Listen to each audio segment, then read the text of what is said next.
ओलीको बहिर्गमन। नेपालको राजनीतिमा यस वर्षको सुरुदेखि नै राजनीतिक शक्तिहरू बीचको शक्ति सङ्घर्ष चलि नै रह्यो। वर्ष सुरु नहुँदै तत्कालीन प्रधानमन्त्री केपी शर्मा ओलीलाई सत्ताबाट हटाउने खेल सुरु भयो। त्यसयता सत्तामा रहेका र प्रतिपक्षमा रहेका दलहरू बीचको शक्ति सङ्घर्ष अहिलेसम्म पनि जारी छ। यो वर्ष राजनीतिक दलका शक्ति सङ्घर्षका कारण लगभग 2/3 बहुमत रहेको सरकारले प्रभावकारी काम गर्न सकेन। सत्तारूढ दलभित्र देखिएको किचलोको कारण तत्कालीन प्रधानमन्त्री केपी शर्मा ओलीले संसद विघटनको कदम चाले। पहिलो पटकको संसद विघटन असफल भए पनि प्रधानमन्त्री ओलीले दोस्रो पटक संसद विघटन गरे। प्रधानमन्त्री ओलीको संसद विघटनलाई सदर गर्दै राष्ट्रपति विद्यादेवी भण्डारीले संविधानको धारा 76 को 3 अनुसार ओलीलाई नै पुनः प्रधानमन्त्री नियुक्त गरिन्। यद्यपि अदालतले भने प्रधानमन्त्री ओलीले दोस्रो पटक चालेको संसद विघटनको कदमलाई पनि असंवैधानिक ठहर गर्दै नेपाली कांग्रेसका सभापति शेरबहादुर देउवालाई प्रधानमन्त्रीका रूपमा नियुक्त गर्न परमादेश दियो। ओली अदालतको परमादेशी आदेशसँगै ओलीको बहिर्गमन भयो। देउवाको आगमन। असार 28 गतेको फैसला अनुसार नेपाली कांग्रेसका सभापति शेरबहादुर देउवा प्रधानमन्त्री नियुक्त भए। सर्वोच्च अदालतबाट परमादेश पाएका देउवाले साउन 3 गते 165 जना सांसदको विश्वासको मत पाए। उनलाई नेपाली कांग्रेस, नेकपा माओवादी केन्द्र, जनता समाजवादी पार्टी, राष्ट्रिय जनमोर्चा र तत्कालीन नेकपा एमालेको माधव कुमार नेपाल समूहका 22 सांसदले विश्वासको मत दिएका थिए। एमाले जसपा विभाजित। शक्ति सङ्घर्षका कारण यसै वर्ष देशको सबैभन्दा ठूलो दल नेकपा एमाले विभाजन भयो। एमाले अध्यक्ष ओली र वरिष्ठ नेता माधव कुमार नेपाल बीचको टकरावका कारण एमाले आफ्नै सरकार गुमाउनु पर्यो। संसदमा माधव नेपाल समूहले आफ्नै दलका नेता केपी शर्मा ओलीलाई विश्वासको मत नदिएर नेपाली कांग्रेसका सभापति शेरबहादुर देउवालाई विश्वासको मत दिए। एमालेलाई विभाजनको मुखबाट बचाउन कार्यदल बने पनि अन्ततः पार्टी विभाजन भई छोड्यो। संविधानतः पार्टी विभाजन गर्न संसदीय दल र केन्द्रीय सदस्यको 40% हिस्सा माधव नेपाललाई नपुग्ने भएपछि देउवा सरकारले अध्यादेश मार्फत सहज कानुन बनाएर एमाले विभाजित गरियो। सरकार फेरबदलले एमाले मात्रै होइन जनता समाजवादी दल पनि विभाजित बन्यो।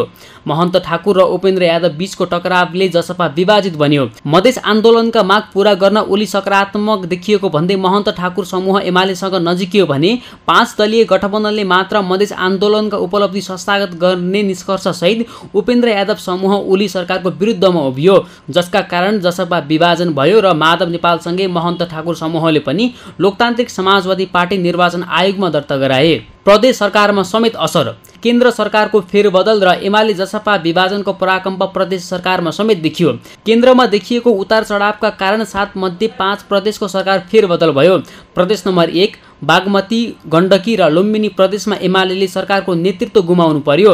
5 वर्षको अवधिमा सरकारको नेतृत्व गर्ने सपना नै नदेखेको नेपाली कांग्रेसले केन्द्रमा मात्रै होइन कर्णाली र गण्डकी प्रदेशको समेत नेतृत्व गर्ने अवसर पायो। महाधिवेशन वर्ष। यस वर्ष पार्टीका लागि महाधिवेशन वर्ष बन्यो। यसै वर्ष देशका ठूला पार्टीहरू एमाले, कांग्रेस, माओवादी केन्द्र र राप्रपाले महाधिवेशन सम्पन्न गरे। एमाले समय नै लिएर महाधिवेशन अघि विधान महाधिवेशन समेत सम्पन्न गर्यो। नेकपा एमाले चितवनमा गरेको 10औं महाधिवेशनबाट अध्यक्षमा पुनः केपी शर्मा ओली निर्वाचित भए।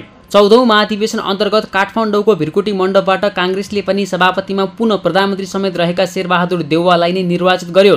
नेकपा माओवादी केन्द्रको महाधिवेशनले पनि अध्यक्षमा पुनः पुष्पकमल दाहाललाई नै नेतृत्वमा दोहोऱ्यायो। तर राष्ट्रिय प्रजातन्त्र पार्टी राप्रपामा भने युवा नेता राजेन्द्र लिङदेनले अध्यक्ष कमल थापालाई पराजित गर्दै राप्रपाको अध्यक्षमा निर्वाचित बने। ठूला पार्टीमा पुरानै नेताको हाली मुहाली र दोस्रो पुस्ताका नेताले चुनौती दिन नसकेका बेला राप्रपा अध्यक्ष लिङदेनको आँट र कदमलाई भने सबैले प्रशंसा गरेका छन्। नेतृत्व परिवर्तन आजको आवश्यकता रहेको भन्दै दोस्रो पुस्ताका नेता राजेन्द्र लिङदेनलाई कमल थापाका समकालीन नेता पशुपति शमशेर राणा र डाक्टर प्रकाश चन्द्र लोहनीले समेत साथ दिए। कमल थापाले छोडे राप्रपा। राप्रपामा राजेन्द्र लिङदेनको विजयसँगै कमल थापाले पार्टी परित्याग गरी पुरानै पार्टीलाई बिउत्याए। एकता महाधिवेशनमा आफ्नै चेलासँग पराजित बनेपछि कमल थापाले पुरानै पार्टी राप्रपा नेपाललाई बिउत्याएका हुन्। नेपालमा गणतन्त्रको स्थापनासँगै निरन्तर राज संस्था र हिन्दू राष्ट्रको वकालत गर्ने कमल थापा अन्ततः अब उपरान्त कहिल्यै राज संस्थाको वकालत नगर्ने भन्दै राप्रपाबाट बिदा लिए। उनले आफूलाई पूर्व राजा ज्ञानेन्द्र शाहले पराजित गरेको आरोप लगाउँदै राप्रपा परित्याग गरे। कुनै बेला एक्लै राज संस्थाको वकालत गर्ने कमल थापाले अब कहिल्यै राज संस्था नफर्किने दाबी गरेका छन्। राष्ट्रिय सभाको निर्वाचन। फागुन 20 गतेपछि रिक्त हुने 19 पदका लागि माघ 12 गते राष्ट्रिय सभाको निर्वाचन सम्पन्न भयो। निर्वाचनमा 5 दलीय सत्ता गठबन्धन र एमाले बीच मुख्य प्रतिस्पर्धा भएको थियो। मध्य प्रदेशमा भने एमाले लोसपा बीच गठबन्धन बनेको थियो। राष्ट्रिय सभामा रिक्त 19 मध्ये सत्ता गठबन्धनले 18 सिट जित्न सफल भयो। एमाले भने जम्मा 1 सिट जित्दै क्लिन स्विप हुनबाट बच्यो। संसदमा एमालेको रेकर्ड।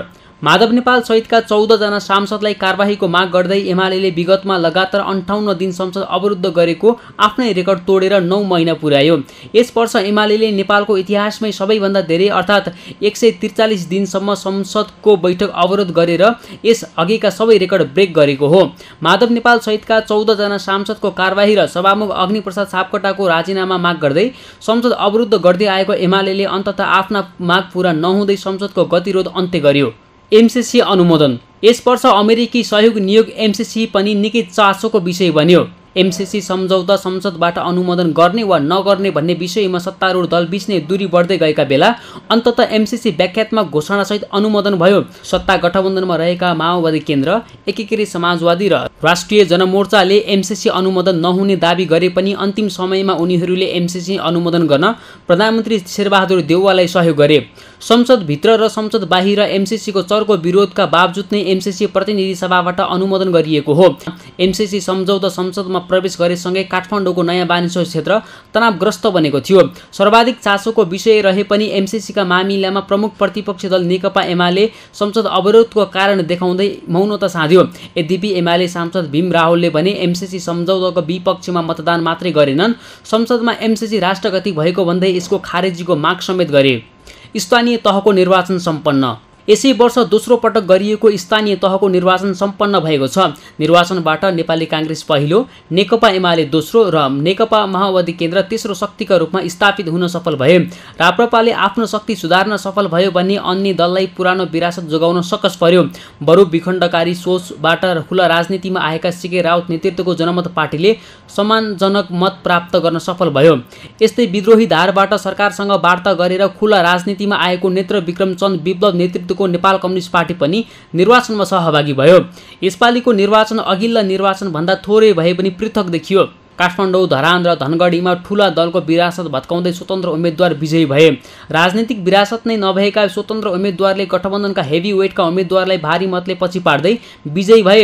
यसले दलहरूलाई ठूलो झट्का लागेको छ। सानै दल भए पनि निर्वाचनबाट पार्टीले लज्जास्पद हार बेहोरेपछि विवेकशील साझा पार्टीका अध्यक्ष रविन्द्र मिश्रले नैतिकताका आधारमा पदबाट राजीनामा दिए। स्थानीय तहको निर्वाचनपछि अहिले दलहरू आगामी मङ्सिरमा हुने भनिएको निर्वाचनको तयारीमा जुटेका छन्। स्वतन्त्र उम्मेद्वारहरूले उम्मेदवारी घोषणा गरेका छन् भने संघीय निर्वाचनलाई लक्षित गरेर नयाँ दलको समेत घोषणा भएको छ। यी हरेक राजनीतिक विषयलाई हामीले प्राथमिकताका साथ उठाउने गरेका छौँ। नीतिगत सुधारका लागि सम्बन्धित पक्षलाई झकझकाउने काम गर्यौं। हामीले नेपालको राजनीतिक दलका गतिविधिसँगै समाजमा हुने सवालमा निरन्तर खबरदारी गरिरहनेछौँ। सगरमाथा टेलिभिजनका लागि अमृत ढकाल, काठमाडौँ।